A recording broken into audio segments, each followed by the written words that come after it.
محترم مفتی صاحب ارشاد فرمائیے، اہل ایمان سے مخاطبت ہو رہی ہے، گر کلیہ بتایا جا رہا ہے، یا ایھا الذین آمنوا استعینوا بالصبر والصلاۃ۔ اہل ایمان سے مخاطبت، ذرا اسے واضح کر دیجئے گا، استعانت کسے کہتے ہیں، صبر اور پھر نماز، ارشاد۔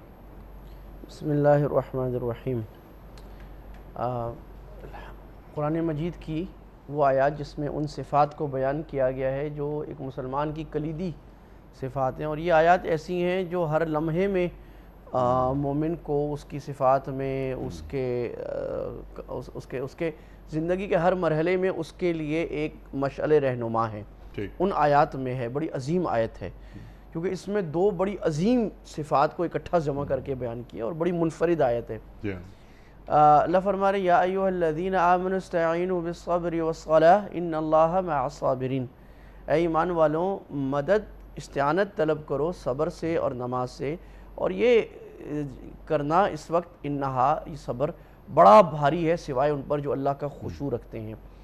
تو پہلے تو ایمان والوں کو مخاطب کیا جا رہا ہے۔ قرآن کی بعض آیتیں ایسی ہیں جو یا ایھا الناس کے لیے ہیں، ساری انسانیت کے لیے، اور بعض آیتیں ایسی ہیں جو صرف ایمان والوں کے لیے، یا ایھا الذین آمنوا۔ تو ایمان والوں کو یہ بتایا جا رہا ہے کہ تم جس ایمان کے دعوے دار ہو اس کی کمال یا اس کی تکمیل اس کے بغیر نہیں ہو سکتی، اس لیے کہا جا رہا ہے کہ اے ایمان والوں تم ایمان لے آئے ہو، یا یہ کہا جا رہا ہے یا جیسے یا ایھا الذین آمنوا آمنوا کہا گیا کہ جو لوگ زبان سے ایمان لائے ہو اب دل سے بھی ایمان لے ہو۔ تو اللہ یہ فرما رہے ہیں کہ اے وہ لوگوں جو زبان سے ایمان لے آئے ہو اب صفات سے بھی ایمان لاؤ، مومن والی صفات پہ آ جاؤ، ورنہ تم مومن کہلانے کے مستحق نہیں ہو۔ سبحان اللہ۔ اور یہ آیت اس بارے میں ہے کہ جب کوئی مشکل درپیش ہو، خاص طور پہ، ویسے تو عمومی ہے لیکن زیادہ اس کا جو پس منظر ہے پیچھے سے جو قرآن کا شان نزول ہوتا ہے یا آیت کا سیاق و سباق ہوتا ہے، اس میں ہے کہ انسان کو ہر وقت میں کوئی نہ کوئی مشکلات، مصیبتیں، تنگی، انٹرنل ایکسٹرنل ڈیفرنٹ قسم کی پریشانیوں میں انسان گرا ہوتا ہے، خاص طور پہ آج کا انسان کہ جس زمانے میں مینٹل ڈیزیزز جو ہیں آج دنیا کی تیسری بیماری بن چکی ہے، اور آئندہ 10 سال میں پہلی بیماری بن جائے گی۔ تو اللہ فرما رہے ہیں جب تمہیں کوئی مشکل آئے تو مدد کس سے مانگو۔ اب یہ استعینوا جو ہے یہ یہاں پر دو معنی میں آتا ہے، ایک وہ ایک اللہ سے مدد مانگنا، ایک یہ ہے کہ وہ ما فوق الاسباب ہے، اللہ آپ جہاں سے بھی کریں سبب کے ساتھ کریں بغیر سبب کے کرے گا۔ دوسرا ہوتا ہے انسانوں سے مدد مانگنا، تو انسانوں سے مدد مانگنا بھی جائز ہے سبب کے اندر، مینز وارڈ جو انسان عام طور پہ کام کرتے ہیں وہ اس سے کہا جاتا ہے۔ اور تیسرا ہے مدد مانگنا اللہ تعالیٰ کے ناموں سے یا ان صفات سے، وہ کوالٹیز سے جو انسان کو فورٹیفائی کرتے ہیں۔ تو یہاں پر یہ بات ہو رہی ہے کہ جب مشکل میں آ جاؤ تو وہ صفات، وہ کوالٹیز، اصل میں یہ ساری جنگ اور معاملہ ہے ہی صفات کا۔ اللہ بندے کی ذات کو نہیں دیکھتے، صفات کو دیکھتے ہیں۔ حدیث میں بھی آ گیا، قرآن میں بھی آ گیا کہ انسان ذات کے اعتبار سے سارے برباد ہیں، وَالْعَصْرِ إِنَّ الْإِنسَانَ لَفِي خُسْرٍ۔ صفات والا آدمی کامیاب ہے، یعنی certain traits، certain qualities، certain attitudes، یہ جس میں ہے وہ کامیاب ہے۔ اللہ کو کالے گورے سے کوئی مطلب نہیں ہے، امیر غریب سے کوئی مطلب نہیں، امیر بھی اچھا ہو سکتا ہے اور غریب بھی خراب ہو سکتا ہے صفات کی۔ تو اللہ کہہ رہے ایک صفت تم نے جو مدد مانگنی ہے ایسے ہر مشکل میں صبر کے ساتھ مانگنی ہے۔ ٹھیک ہے، مدد کا مستحق کیسے بنا جاتا ہے؟ اچھا، یہ مدد کا مستحق اس وقت بنا جائے گا جب ہم کہہ رہے ہیں انہیں ایاک نعبد و ایاک نستعین یا مسلسل پڑھ رہے ہیں، کوئی نماز سورہ فاتحہ کے بغیر ممکن ہی نہیں ہے، لیکن ایک زبان سے کہہ بھی دیا لا الہ تو کیا حاصل، تو زبان سے تو اقرار ہو رہا ہے ایاک نعبد و ایاک نستعین، ایاک نعبد و ایاک نستعین، اور یہاں بھی جمع کا صیغہ اللہ تعالیٰ استعمال کر رہا ہے کہ ہم آپ ہی کی عبادت کرتے ہیں، آپ ہی سے مدد مانگتے ہیں۔ تو یہ مدد میں اور استعانت میں کچھ فرق ہے نا؟ بالکل فرق ہے۔ تو وہ کیا فرق ہے؟ دیکھیں، استعانت جو ہوتی ہے وہ روح ہے اپنی اصل چیز کے ساتھ، ہر چیز کی پوری طرح مدد مانگنا اور اس چیز کو ریالٹی اپنا لینا۔ دیکھیں تھوڑی مجھے اگر اجازت دیں میں صبر پہ آؤں تو بس ایک چیز اس میں اضافہ کر اس سے ایلیبریٹ ہو جائے گا۔ ہاں، اس سے صرف یہ کہ اس استعانت کا استحقاق میرے پاس ہے یا نہیں، ارشاد۔ اچھا، اس استعانت کا استحقاق مجھے اس وقت ملے گا جب میں اس عبادت کی روح اور ریالٹی میں آ جاؤں گا۔ سبحان اللہ، سبحان اللہ۔ ٹھیک ہے، آپ نے سوال بڑا اچھا کیا کہ ہم نماز میں صبح شام رات کہہ رہے ہیں کہ ایاک نعبد و ایاک نستعین، فرق کوئی نہیں آ رہا۔ اس کی وجہ یہ ہے کہ وہ جو علامہ اقبال کہا گیا تھا نا کہ چمی گویم مسلمانم بلرزم کے دانم مشکلات لا الہ الا اللہ، سبحان اللہ، کہ میں کہہ تو دیتا ہوں لیکن لڑکوں مجھے پتہ ہے مشکلات کیا ہیں۔ تو ہم زبان سے کہہ رہے ہیں، اس کی ریالٹی پہ حقیقت پہ بالکل نہیں چل رہے۔ کیا ہم زندگی میں اللہ کو حاجت روا مشکل کشا مان کے ہر معاملے میں اللہ کے حکم کے آگے سر جھکا کے اللہ تعالیٰ کے تابع ہیں؟ تو پھر ایاک نعبد و ایاک نستعین تو زبانی کلامی خرچ ہو گیا نا، میں نہیں کہہ رہا اس کا کوئی فائدہ نہیں ہے، لیکن جب تک اس کی حقیقت نہیں آئے گی اس کا پورا فائدہ آئے گا نہیں۔ یہاں جو کہا جا رہا ہے کہ مدد مانگو، یعنی کامل اپنے جسم سے اپنے روح سے حکم کی روح کو سمجھ کر اندر لے لو تو پھر فائدہ ہو جائے گا تمہیں۔ اچھا، اب صبر بالصبر یا با آ گیا، یعنی صبر کو ذریعہ بناؤ اللہ سے استعانت کا، یہ بڑا کمال ایک معنی ہو سکتا ہے۔ ٹھیک ہے، صبر کو با آتا ہے سبب کے لیے۔ اچھا، صبر سے کیوں کہا گیا؟ صبر جو ہے اب یہ اتنی بڑی چیز ہے کہ دین ہے ہی دو اصل میں، الدین نصفان، نصف شکر و نصف صبر، اور پچھلی آیت میں شکر کا ذکر آ چکا ہے، اس آیت میں صبر کا ذکر آ گیا۔ اب معاملہ یہاں پر یہ ہے کہ انسان کے حالات تین قسم کے ہوتے ہیں، یا تو اس کو سستی ہو رہی ہوتی ہے کسی کرنے کے کام سے، اور یا اس کو کسی غلط کام میں چستی ہو رہی ہوتی ہے، اور یا وہ پریشان ہو رہا ہوتا ہے احوال سے۔ تو تینوں کا معنی صبر میں کور ہو جاتا ہے۔ جب تمہیں کسی نیک عمل میں سستی ہو تو یہاں صبر کا مطلب ہوگا استقامت، جس کو عربی میں ہم کہتے ہیں صبر علی الطاعۃ، جم جاؤ۔ فجر کی نماز میں کتنے مسلمان ہوتے ہیں؟ فجر کی نماز میں سستی ہو رہی ہے تو بھئی آپ نے ایک دن فجر کی نماز پڑھ لی، 4 دن 6 دن چھوڑ دی، پھر آگے یہ صبر نہیں ہے۔ صبر یہ اللہ سے مانگ کے روز نہیں، بھئی اس نیکی پہ میں نے ڈٹ جانا ہے۔ روزے میں آج تو بڑا مزہ آ گیا، سوئے رہے سارے دن، کل محنت کر رہے ہیں اب مشکل آ گئی، نہیں، اسی طرح روزے پہ ڈٹ جانا ہے۔ جھوٹ بول، حج پہ آ رہے کہ نہیں، زکوٰۃ پہ، چیریٹی کرنے پر، قرآن کی تلاوت پر روز میں نے معمول بنائے ایک پارہ آدھا پارہ پڑھنے کا، تکلیف ہو رہی ہے، سستی ہو رہی ہے، میں نے پڑھنا ہے۔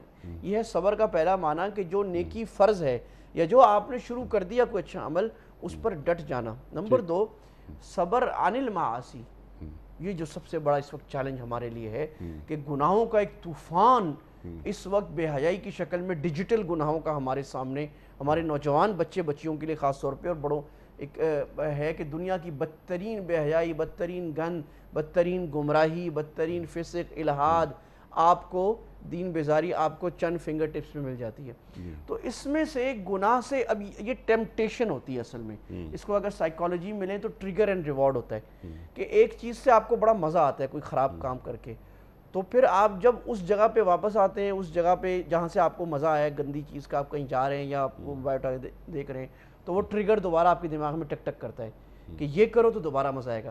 یہ ٹریگر اینڈ ریوارڈ اگر آدمی لوز چھوڑ دے تو آدمی بہ جائے گندے کاموں میں لگ جاتا ہے۔ تو اللہ کہہ رہے ہیں یہاں اپنے گھوڑے کی لگام کو روک لینا کہ اللہ کی نافرمانی ہے، نہیں کروں گا، نہیں کروں گا، نہیں کروں گا۔ گر جائیں، ہو جائے، کوئی بات نہیں، استغفار کریں، توبہ کریں، پھر گر جائیں۔ جام میری توبہ شکن، توبہ میری جام شکن، سامنے ڈھیر لگے ہیں ٹوٹے ہوئے پیمانوں کے۔ وہ صوفی شاعر کہتے ہیں کہ میں توبہ کرتا ہوں توڑ دیتا ہوں، توبہ کرتا ہوں توڑ دیتا ہوں، ٹوٹے ہوئے عہد ہیں پھر اللہ جوڑ دیتا ہے ان کو، اللہ کہتے ہیں قبول ہے۔ تو گناہوں سے رکنا یہ اس وقت چیلنج ہے کہ اللہ ہم گناہوں سے نہیں رک پا رہے، اللہ فرما رہے ہیں کہ مدد لو صبر سے، مدد لو نماز سے، گناہوں سے رکنا آ جائے گا، لیکن حقیقت ہو صبر کی، حقیقت ہو نماز کا۔ تیسرا معنی صبر کا وہی جو آپ نے بات فرمائی کہ ہم پر جب ہم دین کا کام کریں، کوئی بھی ہم دنیا کام میں، خاص طور پہ دین کا کام کرنے والوں کو جب کوئی اللہ سے بیزاری کی زندگی میں، اللہ کی اطاعت کی زندگی میں آنا شروع ہو، مرد حرام کاروبار چھوڑ دے اور خواتین حجاب کرنے لگ جائیں، فری مکسنگ چھوڑ دیں، اپنے بچوں کو قرآن بھی پڑھانا شروع کر دیں، اس قسم کی چیزوں میں ہمیں اندر اور باہر سے بڑے تیر لگتے ہیں اور بڑی مشکل، اور بعض دفعہ ہماری فائنینشل لاس ہونا شروع ہو جاتے ہیں۔ یہاں کیا کرنا ہے؟ اللہ کہہ رہے ہیں جب پریشانی ہے تو اس میں صبر کرو، اور وبشر الصابرین، صبر والوں کو خوشخبریاں سناؤ۔ جنت میں جب ہمارا داخلہ ہوگا تو فرشتے سلام کریں گے تمہارے صبر کی وجہ سے۔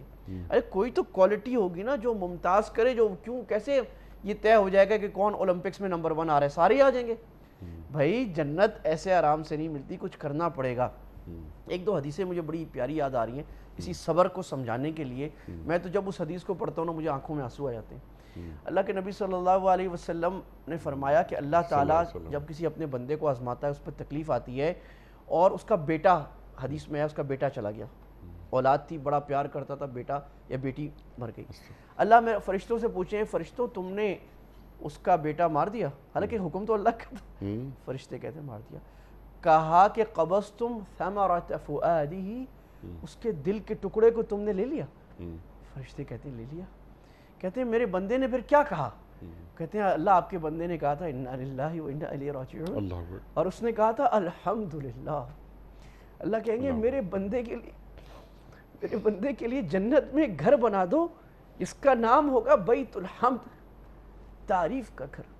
ام سلمہ رضی اللہ عنہا, اللہ کے نبی نے 2 حدیثیں بتائیں ہمیں کہ بھئی جب کوئی بندہ اللہ تعالیٰ اس سے کوئی چیز لے لیتا ہے پیاری, اور وہ کہتا ہے انا للہ و انا الیہ راجعون, اور اللہم اجرنی فی مصیبتی واخلف لی خیرا منہا, یہ دعا یاد کر لیں, بڑی پیاری دعا ہے, مصیبت کے آنے کی دعا ہے.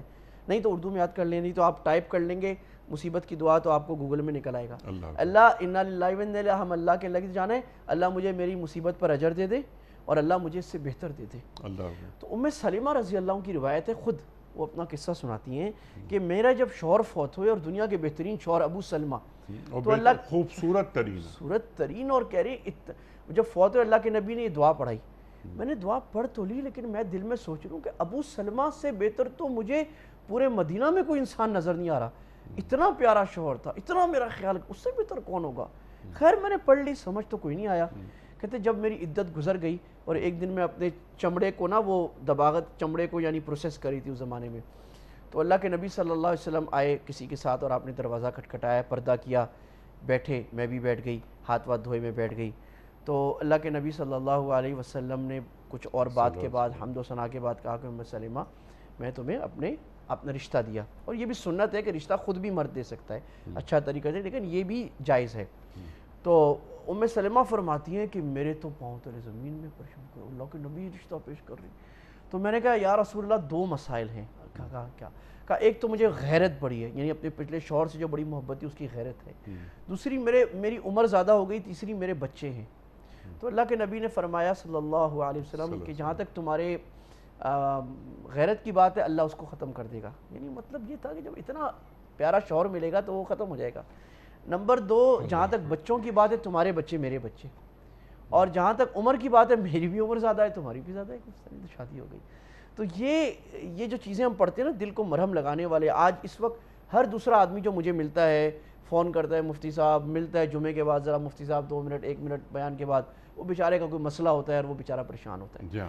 تو یہ جو تریاق ہے اور یہ مرہم ہے اللہ کے دین پر چلنے کا اور صبر کرنے کا اور صبر والوں کے ساتھ رہنے کا, جو صبر والے لوگ ہیں رہنے کا, تو ہمیں یہ تریاق حاصل ہو جائے گا. ایک معنی صبر کا اور ہے, وہ جس کو ہم آج کل کہتے ہیں, ایک تو انڈورنس ہو گیا, برداشت.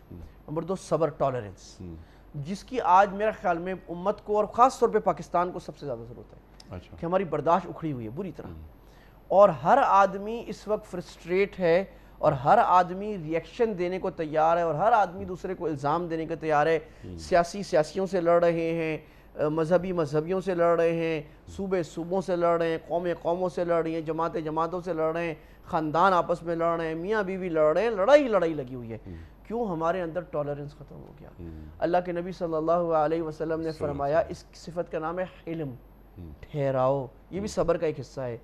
ٹھہر جانا, بردباری, صبر کر لینا, تحمل, اسپنج کی طرح ہو جانا, بات کو پی جانا, جانے دینا, چھوڑ دینا, ٹھنڈے ہو جانا. یہ اللہ کے نبی صلی اللہ علیہ وسلم کی مستقل صفات حلیم, اور اللہ کی صفات الحلیم. تو یہ اللہ کے نبی نے ایسے سکھایا. دیہاتی آتا ہے اور اللہ کے نبی صلی اللہ علیہ وسلم کی گردن میں رسی ڈال کر, کپڑا ڈال کر کھردری کھینچتا ہے, اور آپ کے گردن, نازک گردن مبارک پہ, دنیا کی سب سے پیاری گردن پر خراشیں پڑ جاتی ہیں. اور صحابہ غصے میں, آپ مسکرا رہے ہیں, آپ کہہ رہے ہیں چلو بھائی اس کا قرضہ تھا, ابھی ٹائم بھی نہیں آیا قرضہ دینے کا, پہلے ہی مانگنے آ گیا. ہم نے کہا عمر زیادہ دے دو اس کو, کوئی بات. بندہ ہاتھ میں آ گیا, مسلمان ہو گیا, گر گیا, ختم ہو گئے.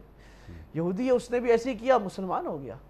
تو یہ ہمارے اندر اتنی تیزی کیوں آ گئی؟ ہم اللہ کے نبی کی امت ہوتے ہوئے دوسروں پر الزام, دوسروں پر فتوے, دوسروں کے خلاف الزام. ہمارا پورا media, social media, T V media scandals لگانے کے لیے، دوسروں کو ذلیل کرنے کے لیے، دوسروں کی عزتیں اتارنے کے لیے. اللہ کے نبی صلی اللہ علیہ وسلم فرما رہے ہیں تم لوگوں کی عزت بناؤ، میں محمد تمہیں عزت دلواؤں گا قیامت. سبحان اللہ. تم اپنا جائز حق چھوڑ دو، میں محمد تمہیں جنت کے درمیان میں کر دلاؤں گا. یہ صبر ختم ہو گیا ہے، بالکل اکھڑا ہوا ہے نیک صاحب صبر اس وقت سب کا. کوئی برداشت کرنے کو تیار نہیں. اس نبی کی امت ہے ہم جو صبر پہ صبر، جس کو 13 سال مصیبتیں حاصل کر کے ایک دفعہ زبان سے بد دعا نہیں، کوئی ایک آدھ واقع ہے بس صبر چپ چپ.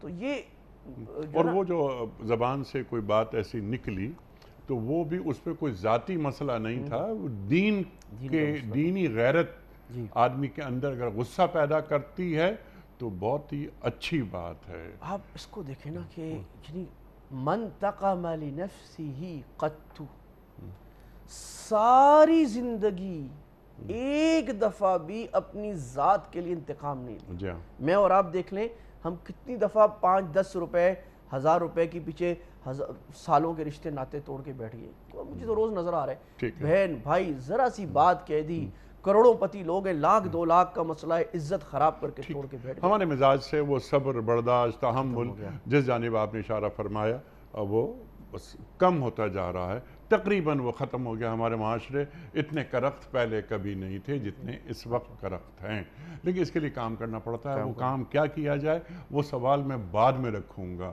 لیکن آپ نے بالکل وضاحت سے بیان فرما دی بات کہ صبر کی شکلیں کیا کیا ہیں.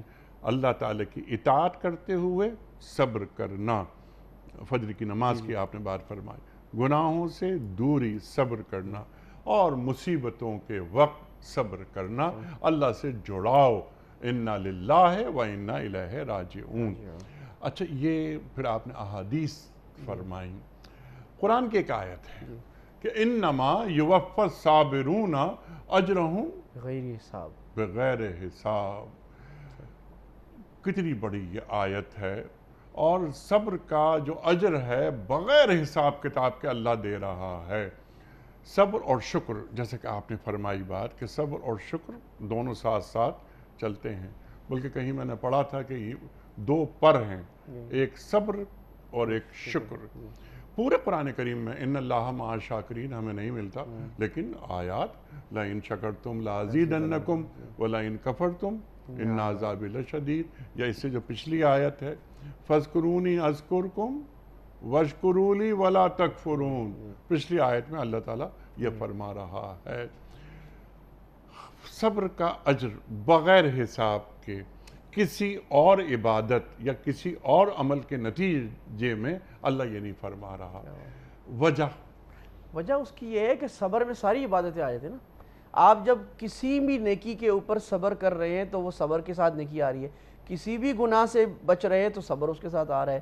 آنے والی مصیبت سے بچ رہے ہیں صبر اس پہ آ رہا ہے. دوسری بات صبر کے لیول ہیں، تو جتنا لیول صبر کا اوپر جاتا جائے گا اتنا بے حساب اوپر آتا رہے گا. چوتھی بات یہ ہے کہ صبر کوئی ایسی چیز نہیں ہے کہ آج کر لیا اور پھر ہفتے بعد کر لیا.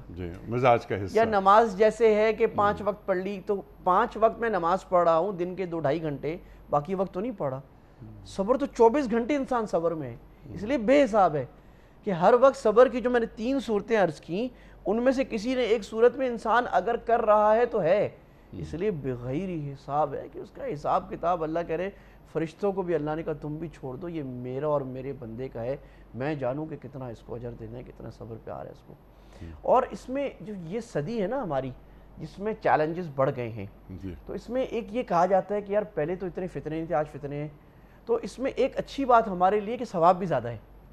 یعنی صحابہ کے زمانے میں یا تابعین تبع تابعین پرانے زمانے میں گناہوں کی ٹیمپٹیشنز اتنی نہیں تھیں، تو ان کو صبر کا ثواب شاید اس زمانے کا ویسا نہ ملے جیسا ہمیں مل رہا ہے. اور ایک حدیث میں بھی ہے، مشکات شریف کی آخری روایت، آخری باب کی روایت ہے، باب ثواب حاضر الامہ. اس میں اللہ کے نبی صلی اللہ علیہ وسلم نے فرمایا کہ آخری زمانے میں کچھ لوگ ایسے آئیں گے، صحابہ سے کہا کہ وہ ایک مٹھی صدقہ کریں گے تو تم صحابہ کے احد پہاڑ صدقہ کرنے کے برابر ہوگا. اس کی وجہ آپ نے دوسری حدیث میں بیان فرمائی کہ اس زمانے میں دین میں چلنا ایسا ہو جائے گا کالقابض علی الجمر، جیسے انگارہ پکڑنا. تو یہ ایک خوشخبری بھی ہے ہمارے زمانے کے لیے کہ ہم اگر صبر کریں گے ہمارا ثواب بے حساب اور آگے چلا جائے گا. تو اس ریلیٹیو اس لیے بے حساب کہا کہ کچھ ہے نہیں. مفتی صاحب آپ کی بات سے یاد آئی بات، اللہ کے رسول کا فرمان. اللہ کے رسول فرما رہے ہیں، صحابہ سے فرما رہے ہیں کہ وہ لوگ آخر امت وہ آئیں گے اور وہ ایک تم جیسے 50 کے برابر ہوگا. تو صحابہ نے فرمایا، بلکہ عرض کی صحابہ نے کہ یا رسول اللہ صلی اللہ علیہ وسلم ہم جیسے 50؟ کہ ہاں تم جیسے 50. تمہاری تربیت میں نے کی ہے، انہوں نے مجھے نہیں دیکھا ہوگا، لیکن وہ دین سے محبت کریں گے اور مجھ سے محبت کرتے ہوں گے. اللہ اکبر. اور اللہ کے رسول صلی اللہ علیہ وآلہ وسلم فرماتے ہیں کہ تم میرے اصحاب ہو، وہ میرے اخوان ہوں گے. اللہ اکبر. یعنی تم میرے اصحاب ہو اور وہ، یعنی آپ ہمیں اللہ کے رسول صلی اللہ علیہ وآلہ وسلم اپنا بھائی قرار دے رہے ہیں. تو وہ وقت جب دین پہ چلنا، سچ بولنا بھی ایسا ہو جائے کہ جیسے انگارہ ہاتھ پہ لے کے چلنا. اللہ اکبر. لیکن ثابت قدمی، ربنا افرغ علینا صبرا وثبت اقدامنا. اللہ اکبر. اچھا مفتی صاحب، یا ایھا الذین آمنوا استعینوا بالصبر والصلاۃ ان اللہ مع الصابرین. صبر سے مدد لو، استعانت طلب کرو اللہ کی، صبر سے اور نماز سے. یہ نہیں فرمایا جا رہا کہ اللہ نماز پڑھنے والوں کے ساتھ ہے، یہ فرمایا جا رہا ہے کہ اللہ صبر کرنے والوں کے ساتھ ہے. ان اللہ مع الصابرین. تو کیا صبر کو نماز سے بھی اوپر فضیلت دے دی گئی؟ اچھا، یہ ان اللہ مع الصابرین کی وجہ یہ میں نے جو عرض کی نا، وہ اس کو میں تھوڑا سا وہ کرنے کی کوشش کرتا ہوں کہ صبر ہمیشہ کی صفت ہے، نماز ہمیشہ کی صفت نہیں ہے. اور نماز صبر کے اندر خود آ جاتی ہے، کیونکہ صبر کا جب ہم نے معنی یہ کیا کہ ہر نیکی پہ ڈٹ جانا، تو نیکیوں میں سب سے اونچی نیکی نماز ہے. تو نماز جب کوئی پڑھ رہا ہے تو وہ صابر بھی ہے اور نمازی بھی ہے. جبکہ دوسرے اعمال جب وہ کر رہا ہے تو اس وقت وہ نمازی نہیں ہے. جب روزہ رکھ رہا ہے، جب حج کر رہا ہے، جب ذکر کر رہا ہے، جب تلاوت کر رہا ہے، جب صدقہ کر رہا ہے، جب کسی کی خیر خواہی کر رہا ہے، اس سب حالات میں وہ صابر ہی ہے. اس لیے ان اللہ مع الصابرین. اور وہ نمازی صحیح ہو ہی نہیں سکتا جب تک کہ صابر نہ ہو. کیسے ہوگا؟ کیونکہ نماز ایک دفعہ پڑھنے والا نمازی نہیں ہوتا، نماز پہ صبر کرنے والا نمازی ہوتا ہے، جو مداومت کے ساتھ مستقل نماز پڑھ رہا ہے، 5 وقت پڑھ رہا ہے، اس کے شروط ارکان کے ساتھ پڑھ رہا ہے، مرد ہے تو مسجد میں پڑھ رہا ہے، اس کے آداب کا لحاظ کرتے ہوئے پڑھ رہا ہے، اس کی حقیقت اور روح کرتے ہوئے پڑھ رہا ہے کہ جو اتل ما اوحی الیک من الکتاب واقیم الصلاۃ ان الصلاۃ تنہی عن الفحشاء والمنکر. نماز اسے بے حیائی اور برائی سے روک رہی ہے، تو وہ سارا اس صبر کے اندر آ گیا. یعنی ان اللہ مع الصابرین، کہ صبر کرنے والا چونکہ 24 گھنٹے صبر کر رہا ہے تو 24 گھنٹے اللہ سبحانہ و تعالیٰ اس کے ساتھ لگا ہوا ہے. کس طرح لگا ہوا ہے؟ اپنے کان سے اللہ سبحانہ و تعالیٰ، یعنی اللہ تعالیٰ اپنی سننے سے، اپنے دیکھنے سے، اپنی نصرت سے، اپنے مدد سے، اپنی خاص حمایت سے، اور دل کے اندر دل کو مضبوط کرنے سے اللہ اس کے ساتھ لگا ہوا ہے. سبحان اللہ، سبحان اللہ، سبحان اللہ. نماز، اب نماز کا ذکر آپ نے فرمایا. اللہ کے رسول صلی اللہ علیہ وآلہ وسلم جب غمگین ہوتے تھے تو آپ نماز، یعنی نوافل، وہ آپ پڑھتے تھے. تو وہاں بھی استعانت، اللہ کی مدد درکار ہوتی تھی آپ صلی اللہ علیہ وآلہ وسلم کو، تو نماز کا عمل شروع ہو جاتا تھا. نماز کے تقاضے کیا ہیں؟ نماز کہتے کسے ہیں؟ نماز بندے کو اللہ سے جوڑ دیتی ہے. حضرت علی فرماتے ہیں کرم اللہ وجہہ کہ جب میں چاہتا ہوں کہ میں اللہ سے بات کروں تو میں نماز پڑھتا ہوں، جب میں چاہتا ہوں کہ اللہ مجھ سے بات کرے تو میں قرآن پڑھتا ہوں. تو نماز، الصلاۃ عماد الدین، اقم الصلاۃ لذکری. اب یہ نماز کے حوالے سے نماز کی اہمیت، مومن اور کافر میں امتیاز نماز. تو ذرا خشوع اور خضوع یہ کسے کہتے ہیں، اور خشوع اور خضوع کے ساتھ وہ نمازیں کیسے ادا ہوتی ہیں؟ آج آپ کے پاس بھی بہت سوالات یہ آتے ہوں گے کہ مفتی صاحب ہم نماز پڑھتے ہیں لیکن نماز پڑھنے میں مزہ ہی نہیں آتا، وہ طبیعت ہی نہیں لگتی اس میں. ارشاد. اچھا یہ نماز تو ظاہر ہے اسلام کے موضوعات میں ایک سب سے بڑا موضوع ہے، لیکن اس کو سمیٹ کر ہم کوشش کریں گے کہ یہ جو یہاں جس کانٹیکسٹ میں نماز کا ذکر ہے نا، استعینوا نماز سے مدد لو، یہ اس کا کیا مقصد ہے؟ تو نماز کی جو اہمیت ہے وہ ظاہر ہے مسلمانوں کا مجمع ہے، کسی کو بتانے کی ضرورت نہیں، لیکن ایک دو موٹی بات یہ ہے کہ احادیث میں یہ بات آئی ہے کہ لا دین لمن لا صلاۃ لہ، اس کا دین کا تصور ہی نہیں ہے، لا دینہ جیسے لا الہ، دین ہے ہی نہیں نماز کی بجائے. اور اس پر امام احمد بن حنبل رحمہ اللہ تو اس کے قائل ہیں کہ کوئی ایک نماز جان بوجھ کے چھوڑ دے تو وہ دین سے نکل گیا. امام ابو حنیفہ رحمہ اللہ فرماتے ہیں نکلا تو نہیں، لیکن ایسا ہو گیا جیسے بس دیوار میں کھڑا ہے ایمان اور کفر کی، کیونکہ اللہ کے نبی کہہ رہے ہیں کہ بین العبد و بین الکفر الصلاۃ، بندے اور کفر کے درمیان جو فاصلہ ہے وہ نماز کا، نماز گئی تو صلاۃ. اور صحابہ تو یہاں تک فرماتے ہیں کہ آپ تو نماز کی بات کر رہے ہیں، صحابہ فرماتے ہیں کہ جماعت کی نماز سے بھی کوئی منافق بھی پیچھے نہیں رہتا تھا، سوائے وہ منافق جس کی منافقت سب کے سامنے واضح اور آشکارا ہوتی، سب کو پتا ہوتا اور اس کو کوئی حیا شرم نہ ہوتی کہ پتہ ہے لوگوں کو میرے منافق ہے تو پتہ ہوتا رہے، وہ آدمی. تو یہ نماز کی، پھر یہ ایک تحفہ ہے، صرف ساری عبادتیں زمین پر ملی ہیں، نماز ایک عبادت ہے جو اللہ نے اپنے محبوب کو آسمانوں پر بلا کے دی ہے.